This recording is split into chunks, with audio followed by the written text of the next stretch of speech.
नमस्कार बंधुरा आमी सुमी आपनारा देखছেন सुमिर रान्नाघर। आमी आज खूबी सिम्पल एक रेसिपि निये एसेछि कातला माछ दिए झिंगे आलुर झोल कम मशलाय किन्तु এই তরকারিটা রান্না করেছি। আপনারা ফুল ভিডিওটা দেখবেন, ফুল ভিডিওটা দেখার অনুরোধ রইল।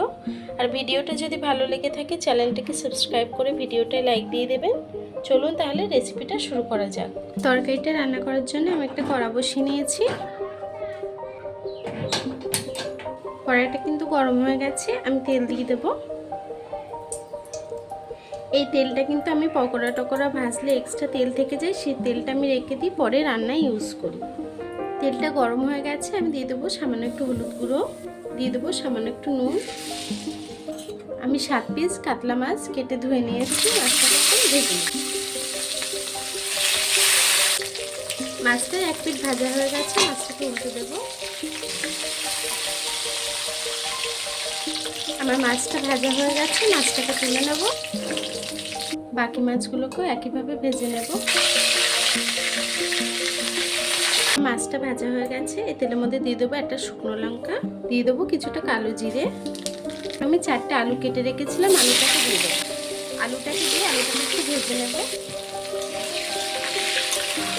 আলুটার মধ্যে সামান্য একটু নুন দিয়ে দেবো। নুন দিলে কিন্তু আলুটা তাড়াতাড়ি সিদ্ধ হয়ে যায়। আলু ভাজতে ভাজতে আলু ভাজার মধ্যে সামান্য একটু আদা আমি গ্রেটার দিয়ে গ্রেট করে দিয়ে দেবো। আমি আদাটা একটু গ্রেট করে দিয়ে দিয়েছি, এতে কিন্তু ফ্লেভারটা খুব ভালো আসে। এখন দিয়ে দেবো ঝিঙে, আমি ঝিঙে কেটে রেখেছিলাম লম্বা লম্বা করে।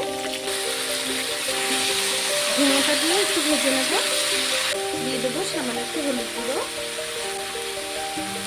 এখন দিয়ে দেবো 6-7টা কাঁচা লঙ্কা। দিয়ে দেবো 2টো টমেটো কুচি।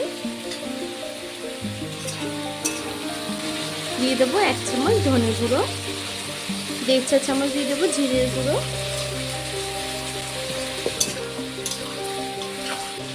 দিয়ে দেবো স্বাদ মতো নুন।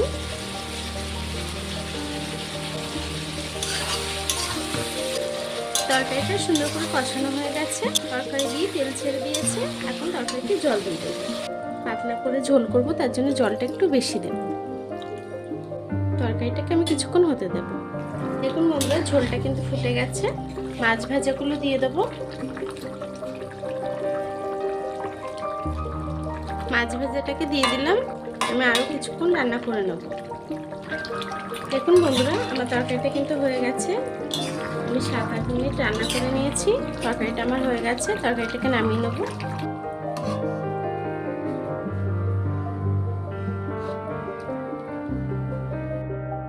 দেখুন বন্ধুরা, আমার তরকারিটা কিন্তু হয়ে গেছে। কাতলা মাছ দিয়ে ঝিঙে আলুর ঝোল, পাতলা এই ঝোল গরম ভাতে কিন্তু খেতে খুবই ভালো লাগে। আমার এই ভিডিওটা কেমন হয়েছে কমেন্ট বক্সে জানাবেন। ভিডিওটা ভালো লেগে থাকলে চ্যানেলটাকে সাবস্ক্রাইব করে ভিডিওটা লাইক দিয়ে দেবেন।